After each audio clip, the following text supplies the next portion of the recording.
Cuando estamos viviendo momentos de tribulación, momentos de prueba, ¿cuál es la actitud que vamos a tener?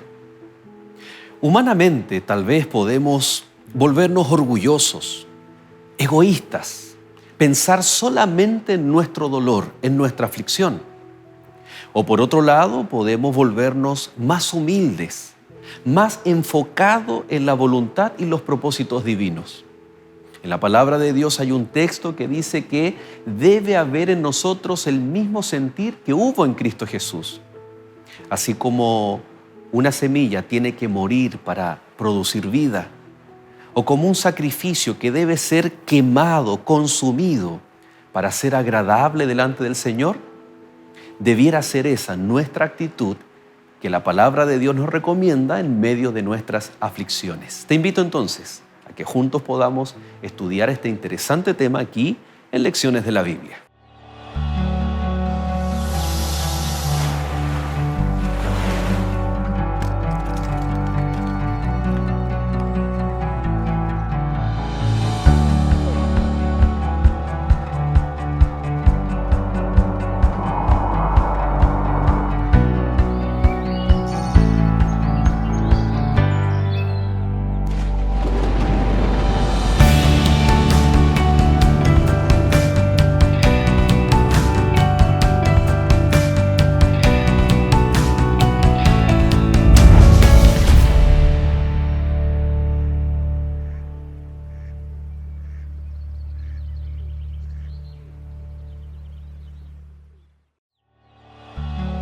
Esta semana, morir como una semilla. De cierto os digo, que si el grano de trigo no cae en la tierra y muere, queda solo, pero si muere, lleva mucho fruto. Juan, capítulo 12, versículo 24.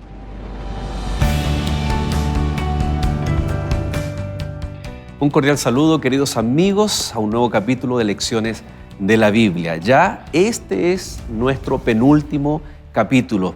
¿Qué le ha parecido esta temporada? Sin duda alguna, maravillosa, cómo la Biblia no solo nos anima, sino también nos aconseja de acuerdo a los principios bíblicos para que en nuestros días poder tomar aquellas decisiones correctas, saber esperar y deleitarnos en Jehová, aún en medio de las aflicciones. Cómo nuestra fe se ve fortalecida, cómo el justo puede vivir por la fe en el tiempo final, en un tiempo previo a la segunda venida de Cristo Jesús. Así que bienvenidos todos, muchas gracias por su compañía y por supuesto también damos la bienvenida y agradecemos, Pastor Joel Álvarez, por estar ya en nuestro penúltimo capítulo. Muchas gracias por la invitación, me he sentido muy cómodo. Gracias porque esta lección nos ayuda en un caminar práctico, en una vida cristiana práctica. Creo que necesitamos los testimonios, necesitamos las experiencias para poder vivir y caminar en esta vida tan llena de problemas, pero que a la vez también tiene lindas bendiciones, el acercarse y pertenecer al pueblo del Señor. Así es. Morir como una semilla, un título muy sugerente que junto a nuestros amigos vamos a estar estudiando. Ya tiene su Biblia en mano, ya tiene la disposición para poder compartir también sus experiencias, enviarnos algún mensaje, algún saludo y, ¿por qué no?, aquellas peticiones de nuestro corazón que tenemos y que como Lecciones de la Biblia queremos orar por cada uno de ustedes. Déjenos sus pedidos de oración, ya que al iniciar este capítulo queremos orar especialmente por sus pedidos que tiene en su corazón y que si se anima también lo puede compartir a través del correo electrónico y también de los comentarios a través de las redes sociales. Vamos a orar a nuestro Dios. Querido Padre y buen Dios, gracias por tu palabra que nos fortalece, que nos aconseja, nos guía, nos orienta para poder vivir este tiempo previo a la venida de Cristo, aferrados con fe de tu mano, confiando, Señor, en tu voluntad y permitiendo que las tribulaciones fortalezcan nuestra fe y nos permitan, Señor, vislumbrar un final con propósito en nuestras vidas. Bendice a nuestros amigos, aquellas peticiones, Señor, que semana tras semana son expuestas delante de ti. con mucha fe, hoy todos juntos queremos orar e interceder para que tu santa y divina voluntad pueda hacerse presente en cada una de aquellas situaciones, personas por las cuales, Señor, estamos orando. Tú los conoces mejor que nadie, tú sabes cada situación y oramos, Señor, para que tu voluntad pueda manifestarse en cada uno de nuestros amigos. Amén. Acompáñanos en esta hora, permite que tu Santo Espíritu al abrir tu palabra sea nuestra guía, pues lo pedimos en el nombre de Cristo Jesús. Amén, Señor. Amén. Hoy en día, pastor, vemos en distintos países, no vamos a mencionar, pero hace muy poco Chile, nuestro país, pasó por un proceso en donde la gente manifiesta su decisión, su opinión, su postura frente a ciertos desafíos políticos, de elecciones, etcétera. Que nunca ha sido tampoco el interés de Lecciones de la Biblia tocar esos temas, pero sí es la realidad que ocurre en todos los países. No obstante, hemos estado conscientes de que en muchos países hay grandes marchas o movilizaciones sociales reclamando los derechos. Derechos de igualdad, igualdad de género, igualdad en los salarios, la brecha social, cómo se puede cada vez eliminar, pensiones justas y dignas. Podemos estar muchos minutos hablando de todos los argumentos o los motivos, más que argumentos, los motivos que las personas, los movimientos sociales muchas veces se levantan, pero reclamando sus derechos. ¿Qué ocurre cuando muchas veces a nosotros la palabra de Dios nos dice que incluso debemos renunciar a nuestros derechos? Es un mensaje impopular, contrario a la tendencia mundial que está ocurriendo hoy en día. No, tú tienes que reclamar tus derechos. Pero ¿de qué forma la Biblia nos muestra que podemos nosotros someternos, ser sumisos, renunciar muchas veces a derechos, pero para servir al prójimo? Es una pregunta bien interesante y creo que el ejemplo claro nosotros lo encontramos en la vida misma de Jesús desde sus inicios. Cuando Cristo vino a este mundo, Él sabía, y la Escritura lo menciona de manera clara, vino en el momento preciso cuando la humanidad necesitaba la presencia de Jesús. Cristo vino a vivir en medio de la humanidad, en donde Él observó desde sus inicios, desde que tuvo conciencia de joven de la situación que estaba viviendo la sociedad. Él observó estas mismas cosas que nosotros estamos viendo hoy. El tema de la opresión con respecto al tema de la mujer, por ejemplo, la discriminación sobre la mujer en el tiempo de Cristo era atroz, era terrible. Hoy en día todavía se pueden observar en algunos países del Oriente, se observan que todavía ellos mantienen esas mismas costumbres antiguas. Pero Cristo vino a colocar al ser humano y a darle la dignidad que el ser humano tiene. Él creó al ser humano, al hombre y a la mujer, y Él espera que el mismo ser humano respete al ser humano. Entonces, en esa situación, Cristo observaba los ataques contra la mujer, la discriminación contra las viudas, la discriminación de un matrimonio que no tenía un varón como primogénito, sino que tenía una mujer como primogénita.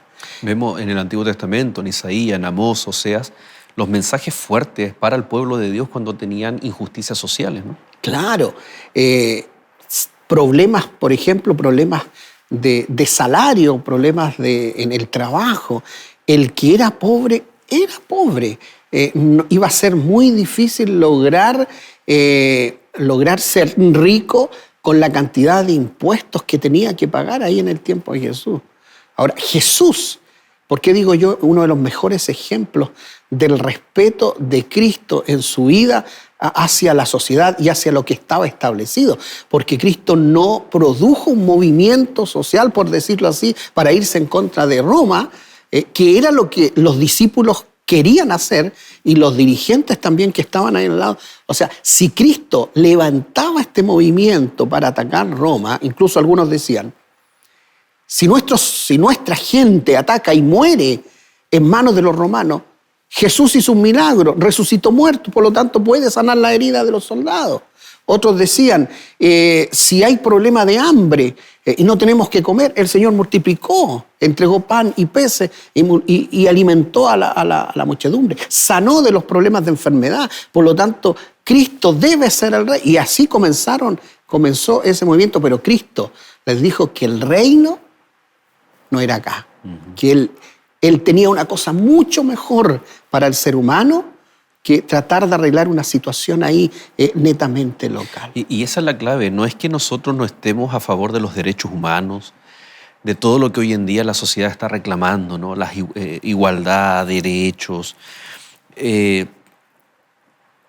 porque eso es muchas veces exacerba al propio ser humano. Claro. Sus derechos, sus privilegios.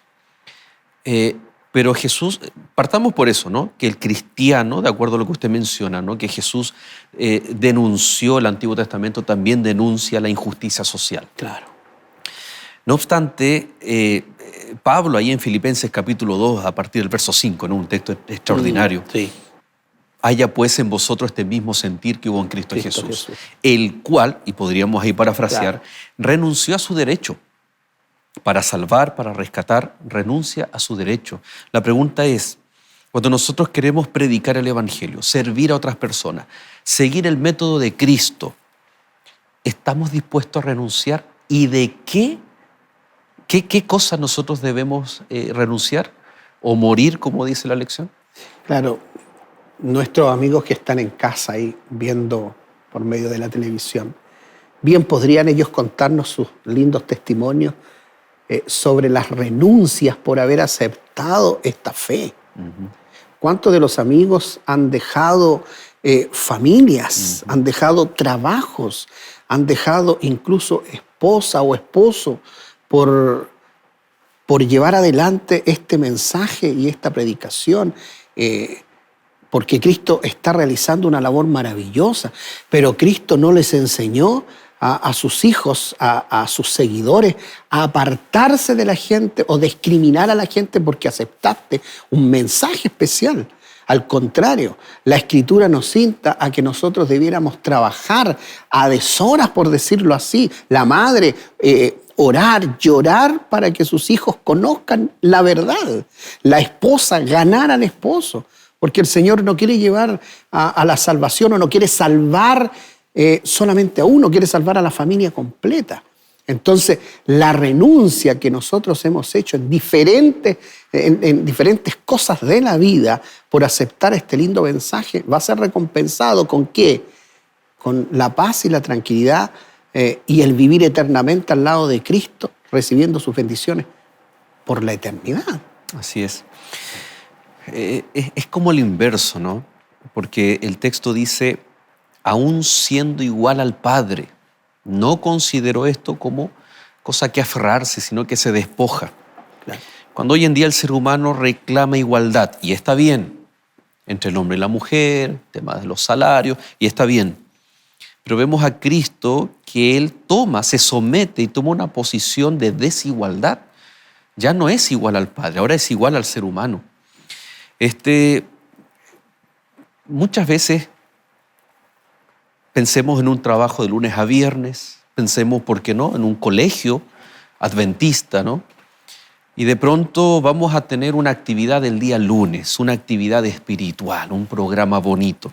Pero el día domingo se requieren manos voluntarias, porque hay que cargar sillas, porque hay que hacer la escenografía, porque hay que limpiar el salón. Y resulta que ahora es una invitación, ¿no?, de decir, ¿quiénes pueden venir a ayudar? Y tal vez muchas veces la respuesta que nos podemos encontrar es, no, porque mi derecho es de trabajar 40 o 44 horas, ¿no? Es mi derecho. el reclamar mucho los derechos, el no someternos o renunciar a ese derecho, ¿no? Es mi día libre, es el día en el cual yo puedo estar con mi familia. Y es algo bueno, pero es algo necesario incluso. No obstante, pastor, cómo la falta de renuncia muchas veces nos priva de servir en la obra de Dios y más aún también de servir a otras personas. Alguien podría decir, no, porque mi contrato dice que yo trabajo solamente de lunes a viernes o por 40 o 44 horas. ¿Y qué le puede decir usted? Tienes razón. Claro. Ok, no vengas, no hay problema. Pero esa persona se está privando del servicio a los demás, servir a Dios. No estimó el ser igual a Dios. Muchas veces nos enfocamos, ¿no? En esos derechos, pero ¿será que el cristiano debe enfocarse y preguntarnos tal vez, ¿de qué yo puedo, por ejemplo, durante esta semana renunciar? ¿De qué yo podría renunciar, pero para que otros se vean beneficiados, como es el ejemplo extraordinario de Filipenses capítulo 2? Claro. El mejor ejemplo, y volvemos a la parte principal, el mejor ejemplo de esto es Cristo, es Jesús.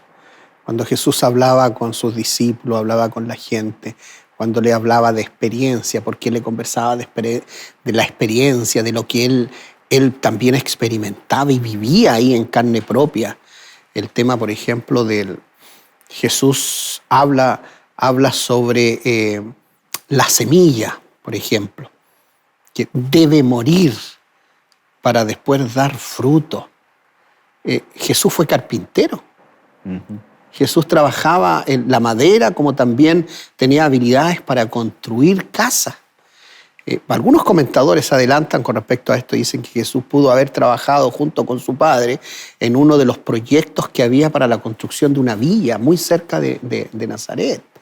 Jesús tenía esas habilidades, pero fue capaz de conocer, de familiarizarse con aquellos que también trabajaban la tierra y que observaba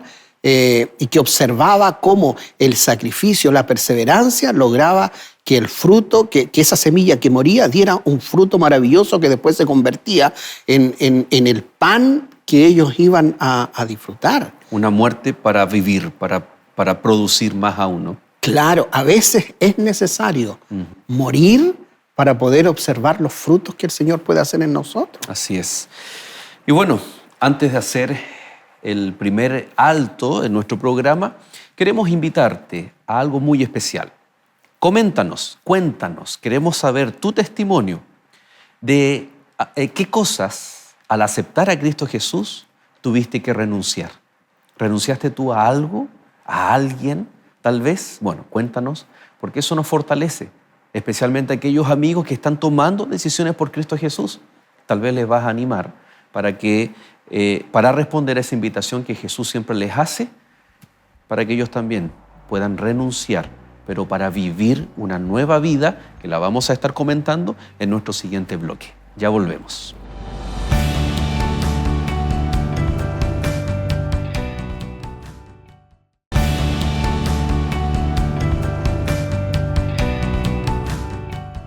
Ya estamos de regreso, queridos amigos, atentos para leer sus comentarios, sus saludos que nos han llegado, sus pedidos, por supuesto, de oración. Queremos saludar a Margarita Rodríguez, que ella nos escribe, nos envía saludos, también a Fátima Santos, ella es de la Iglesia Central de Miami.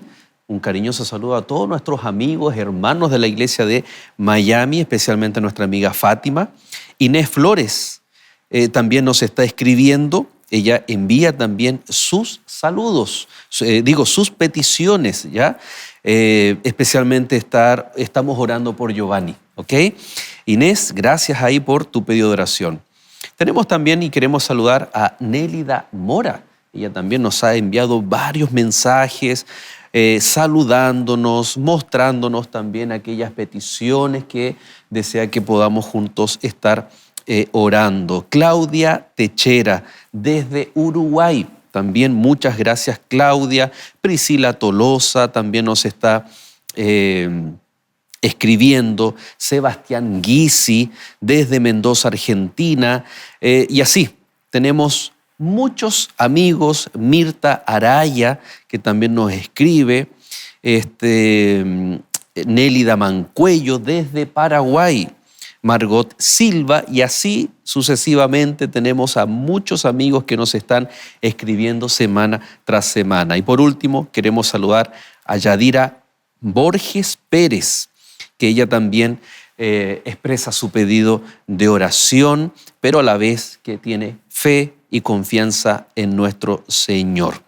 Así que, queridos amigos, les invitamos, les motivamos a que usted semana tras semana continúe escribiendo aquí a Nuevo Tiempo a través del correo electrónico y también a través de las redes sociales, los mensajes que pueden llegar y así poder estar orando, estar en contacto los unos con los otros, ¿ok? Muchas gracias desde ya por esos saludos, por esos mensajes en cada capítulo. Pastor, quiero que vayamos allí junto a nuestros amigos a Romanos capítulo 12. Es un texto muy conocido, el verso 1 y el verso 2, siguiendo con esta idea de morir. ¿No? Morir, ¿a qué debemos morir? Y aquí Pablo ocupa una figura del Antiguo Testamento bien particular. Dice: así que, hermanos, os ruego por las misericordias de Dios que presentéis vuestros cuerpos en sacrificio vivo, santo, agradable a Dios, que es vuestro culto racional. No os conforméis a este siglo o mundo, sino transformaos por medio de la renovación de vuestro entendimiento, para que comprobéis cuál sea la buena voluntad de Dios, agradable y perfecta. El verso 2 habla de un renuevo, un renacer, como usted mencionaba el caso de la semilla. Y el verso 1 habla de un sacrificio. ¿Cómo conciliar esta idea de primero tiene que haber una muerte para luego una renovación?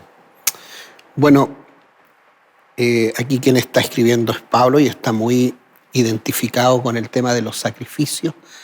En este caso del corderito, del becerro, de lo que se entregaba y que entregaba el pueblo para el perdón de los pecados, una renovación continua, diaria, una entrega continua hacia Dios. Por lo tanto, Pablo conoce muy bien ese concepto y cuando él hace esta referencia de un sacrificio vivo, él espera que y concibe también en su propia vida, y él lo experimentó en su propia vida, la privación de muchas cosas que nosotros creemos que son buenas y que pueden estar entorpeciendo nuestra comunión o nuestra vida con nuestro Creador. Hay muchas cosas que posiblemente estén todavía arraigadas y que no han muerto, o no ha muerto el yo.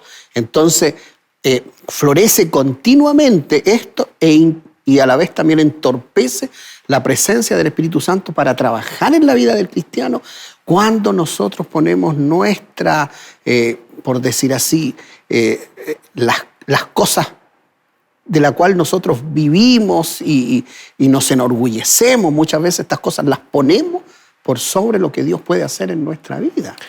Pastor, hemos visto el elemento fuego como un elemento purificador, ¿no? Se compara también al Espíritu Santo, a la obra del Espíritu Santo. Claro. ¿Será que Pablo aquí está agregando otro elemento del fuego que es eliminar? ¿Por qué? Estoy pensando, y lo más probable, y aquí usted me puede corregir, lo más probable es que Pablo está pensando, cuando habla de sacrificio, está pensando en el más común, el más general y el más abarcante del Antiguo Testamento, que era el holocausto. Y una de las particularidades del holocausto era que todo lo que era puesto en el altar, todo era quemado. Claro. Algunos otros sacrificios, una porción era para el sacerdote, otro era quemado cierta porción del animal, no todo. Entonces, acá nosotros vemos que, ¿será que Pablo, Dios a través de Pablo nos está diciendo que hay una parte, o más que una parte, hay una esencia del ser humano que debe ser puesta sobre el altar para que el fuego, no sé si decir, por eso es la pregunta, ¿lo elimine? Porque Pablo podría haber usado otra figura, pero está usando la figura de un holocausto, todo quemado. La palabra holocausto en el original tiene dos significados, ¿no? Todo quemado y también tiene el concepto de lo que asciende. Por lo tanto, él le está diciendo que nuestra vida viva un proceso de eliminar algo y luego este ascender es presentarnos delante del Señor. Y ahí está el concepto de adoración, ¿no? Lo que se presenta es a través de la adoración. ¿Es así, pastor? Un fuego que no solo purifica, sino que es capaz de eliminar. ¿Y qué es lo que debería eliminarse o morir en nuestra vida? Mira, la Escritura es clara en mencionar que no hay nada bueno en nosotros. Nuestros pensamientos, nuestras actitudes, nuestra voluntad, todas esas cosas muchas veces entorpecen la presencia del Espíritu Santo. Y es necesario morir en nuestra condición, que aquellas cosas que consideramos que nos podrían, entre comillas, ayudar a alcanzar la salvación. El Señor dice, todo lo que tú piensas que puedes hacer debe ser destruido, debe ser quemado, debe ser consumido. Porque lo único que nos permite, digamos, acceder a la salvación es que nosotros aceptemos a Jesús como su Salvador personal. Pablo lo entendía muy bien. Pablo fue humillado. Pablo pensaba que antes de conocer a Cristo, que toda la actividad que él hacía era en beneficio a este mensaje que él había entendido desde pequeño, del cual había sido instruido. Él amaba a Dios por sobre todas las cosas, pero estaba errado en el cometido. Él no logró comprender que aquel que amaba era Cristo, que aquel que perseguía era el que lo había creado. Entonces, cuando Cristo lo humilla, cuando él cae en humillación, tiene que pasar mucho tiempo para que él recién pudiese levantarse. Me parece que son 3 años, si no me equivoco. 3 años que tuvo que perseverar, que tuvo que orar, que fue humillado para reconocer su situación de que él por sí mismo no podía alcanzar ni lograr la salvación, que necesitaba de aquel el cual él perseguía para que pudiese, en este caso, salvarlo. Creo que esa es una de las imágenes que más nos podría ayudar a considerar que necesitamos morir al yo para que Cristo pueda hacer su lindo trabajo de modelarnos. Ahora, la experiencia pasada que hemos vivido, que mis amigos han vivido también antes de aceptar a Jesús como su Salvador personal. ¿Cómo eran antes de conocer a Jesús? Y después que conocieron a Cristo, ¿cómo se realizó este cambio? Mirar hacia atrás y decir, wow, yo no lo hice, lo hizo Dios. Porque yo con mis propias fuerzas o mi propia voluntad hubiese sido imposible. Y con eso se está testificando de una forma poderosa y por ende predicando el Evangelio. Claro que sí, claro. Pastor, en el verso 1, Pablo dice culto racional. El verso 2 dice la renovación de vuestro entendimiento para que comprobéis cuál sea la buena voluntad de Dios, agradable y perfecta. El primer concepto, el culto racional, no es simplemente leer un texto, cantar los que le gusta y luego orar, sino que es el ejercicio de introspección y reconocer qué es lo que debe morir. Y pedir al Espíritu Santo, que es el fuego de ese altar, y decir, ayúdame, quema esto. Ese es un culto racional, ¿no? Se refiere a algo que yo estoy consciente, reconozco que debo dejar en la obra del Espíritu Santo para que sea eliminado. Sí.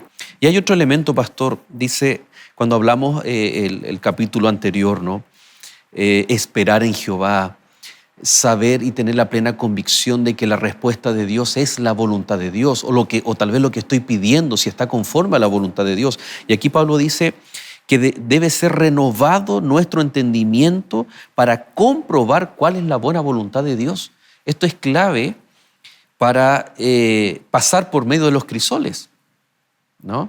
Porque muchas veces sufrimos porque pedimos y no recibimos porque pedimos mal. Claro. Sufrimos porque queremos algo, no tenemos respuesta, podemos hasta echarle la culpa a Dios, Señor, o reclamarle, ¿por qué no me respondes?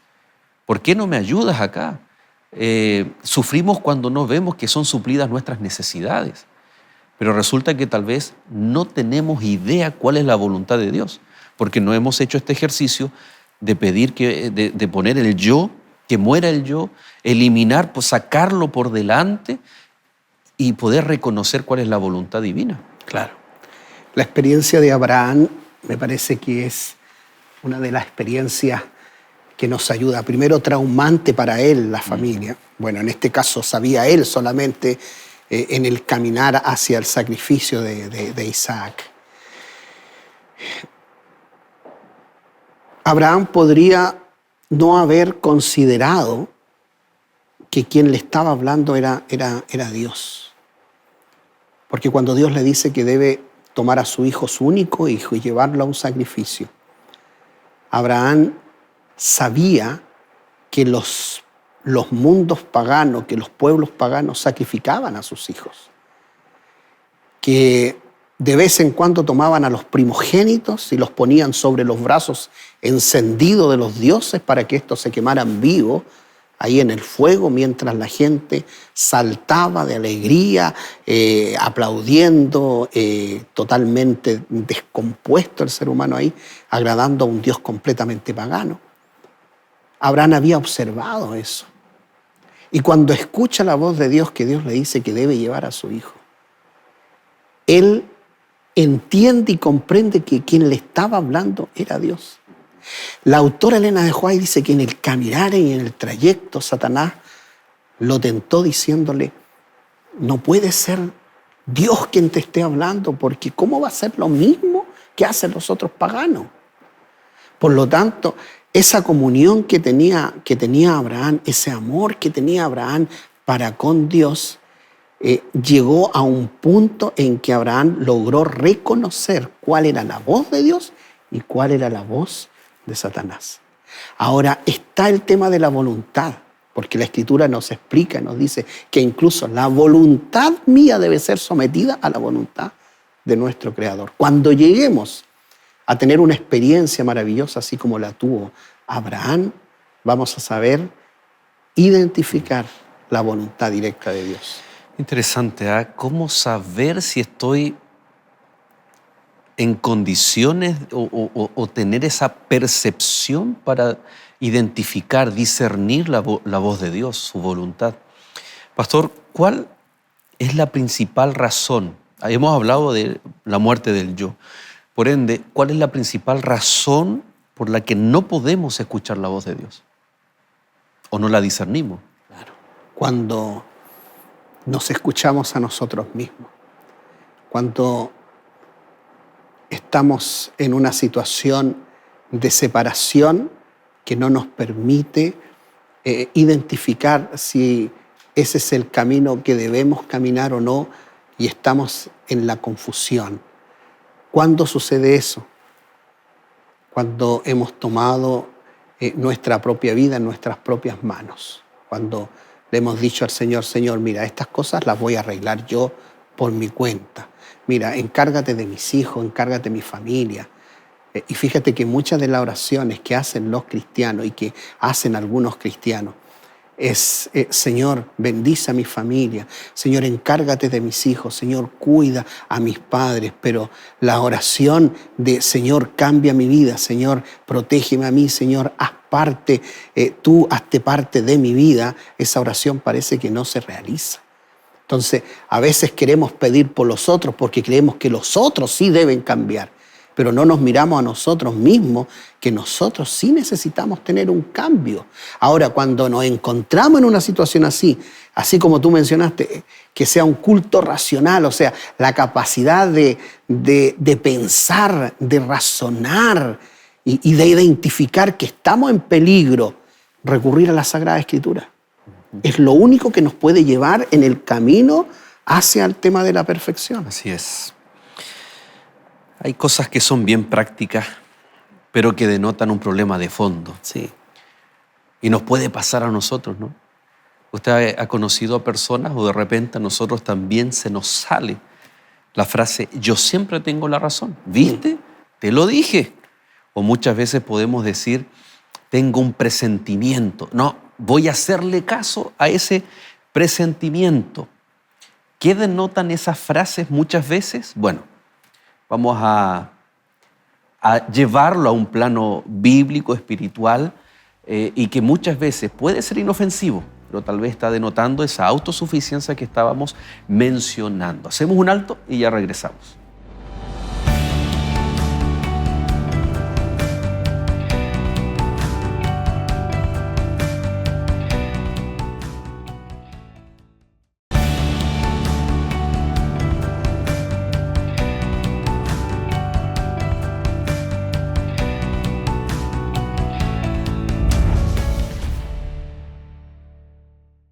Hola, quisiera preguntarte algo. ¿Cuándo fue la última vez que hablaste con el Señor?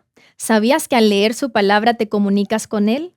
Cada día el Señor te está llamando para entablar una conversación íntima y cercana con Él.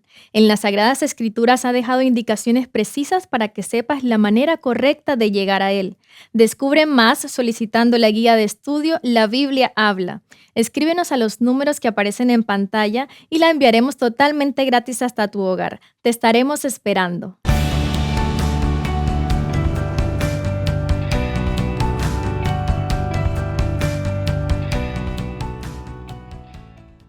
Y ya estamos de regreso en nuestro último bloque de este penúltimo capítulo de esta temporada aquí en Lecciones de la Biblia. Pastor, efectivamente la pregunta era ¿cuál es la principal razón, ¿no?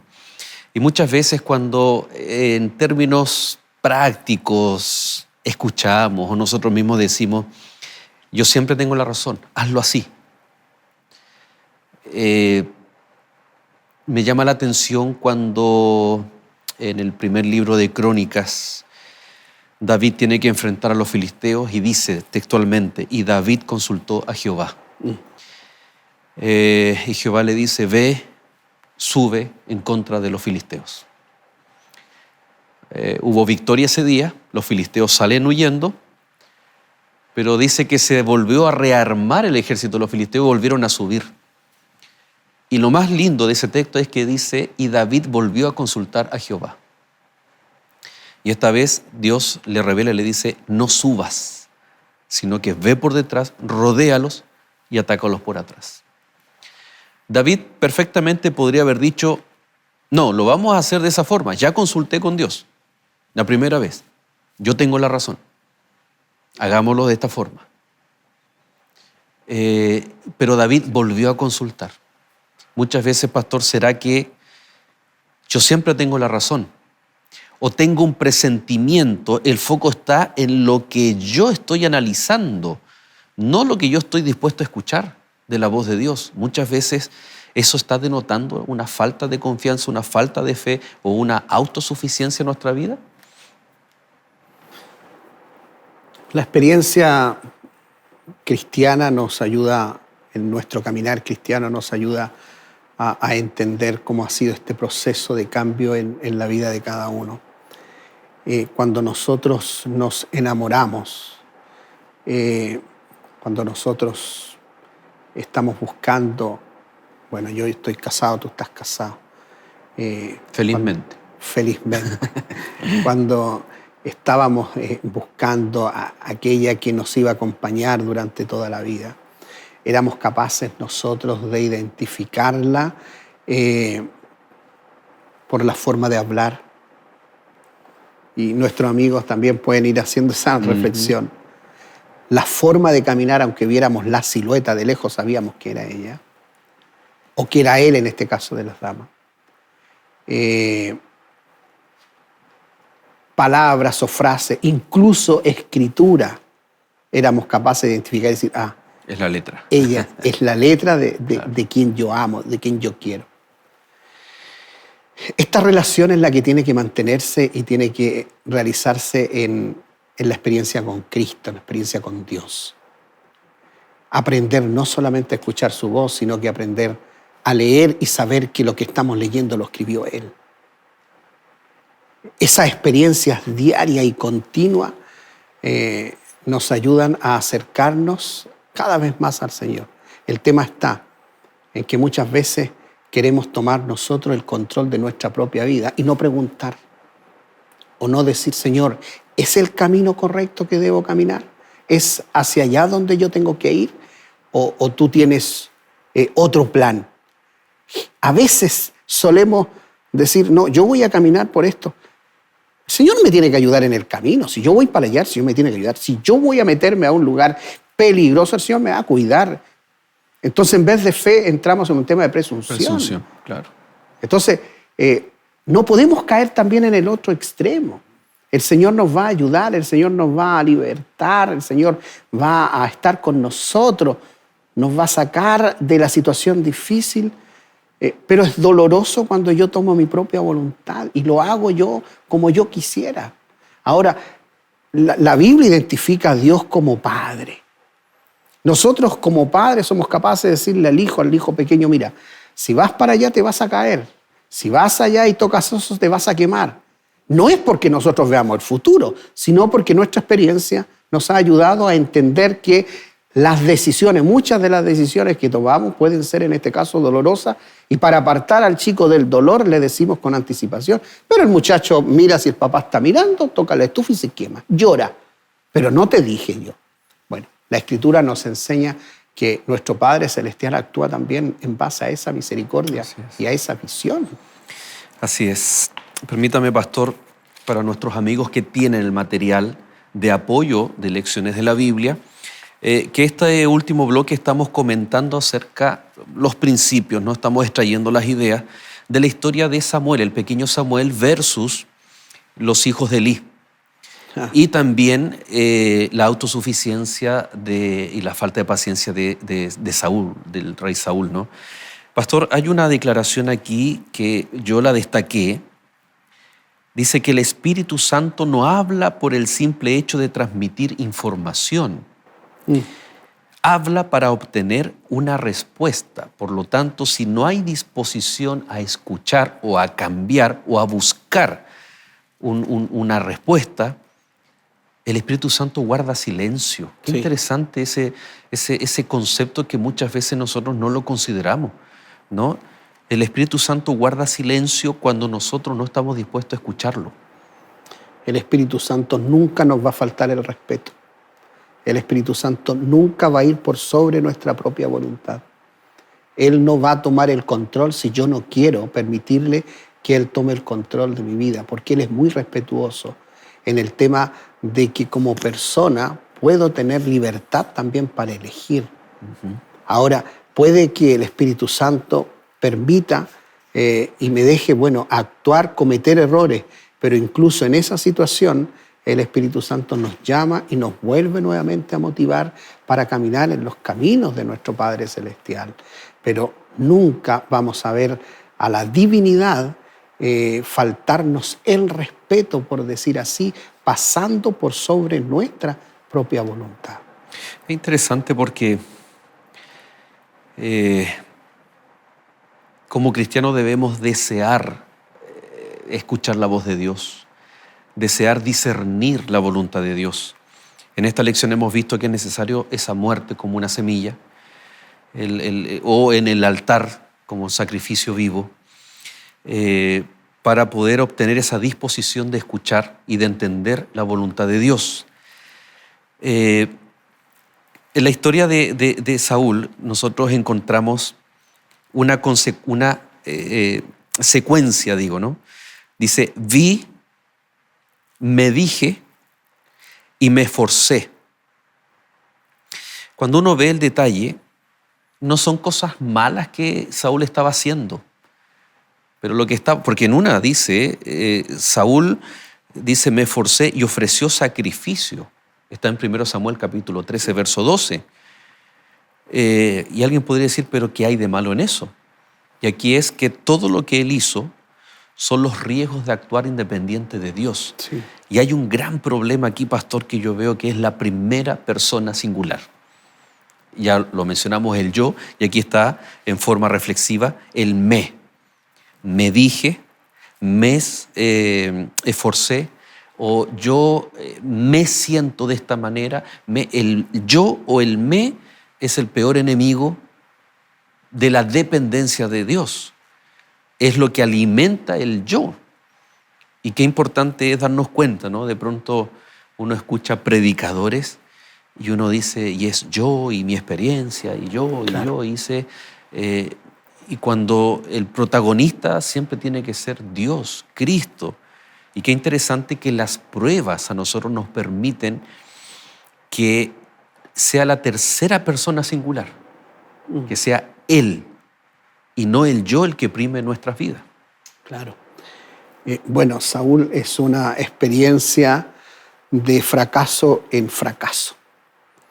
De partida no fue la voluntad de Dios que él fuera el rey del pueblo, sino que fue la voluntad del pueblo y el Señor respetó esa decisión. Ahora, casi es la misma situación también que sucedió con Moisés, cuando el pueblo le reclamó y le dijo, mira, no queremos escuchar la voz de Dios porque nos produce temor. Háblanos tú, por intermedio. Las palabras que Dios diga, las queremos escuchar de ti. ¿Cómo debe haberse sentido el Señor que sus propias criaturas, sus propios hijos, decidieran no escucharlo? Y Saúl es uno de los ejemplos claros de dependencia de uno mismo.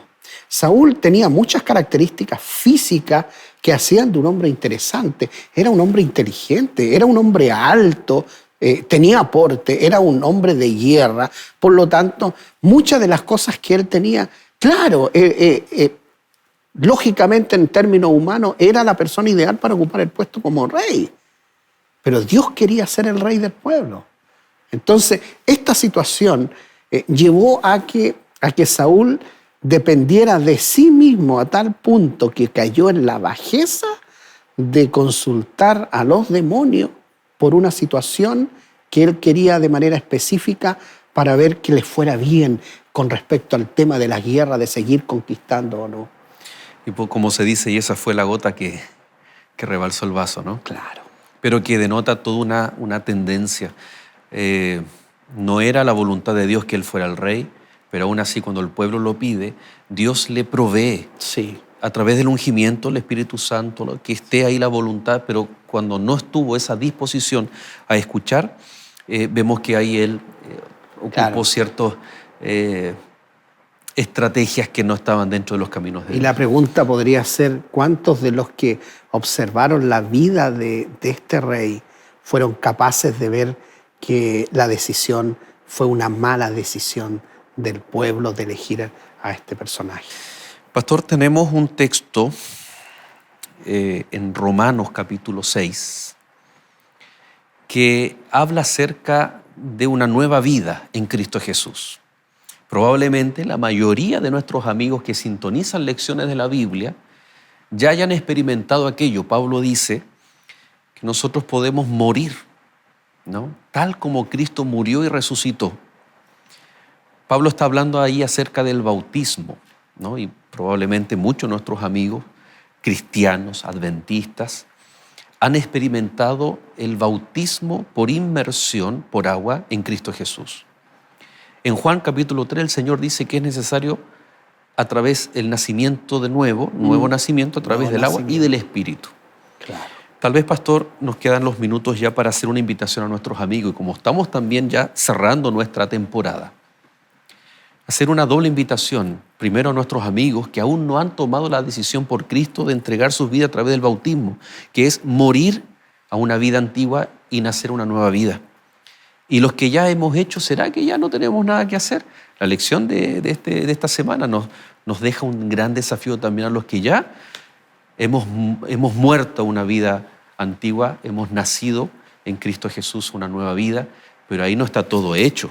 Continúa también un trabajo de comunión en Cristo Jesús. Claro. ¿Le parece, pastor? Lindo desafío, doble llamado, invitación a dos lindos grupos, amigos que se están preparando y aquellos que ya hemos tomado también la decisión y que seguimos preparándonos para cuando Cristo venga. La vida cristiana no es una vida fácil. Y ya lo hemos observado a través de las lecciones y a través de la Escritura, con los testimonios de grandes hombres bíblicos que también tuvieron fracaso, los apóstoles también, pero que en algún momento de sus vidas el Señor logró realizar un cambio.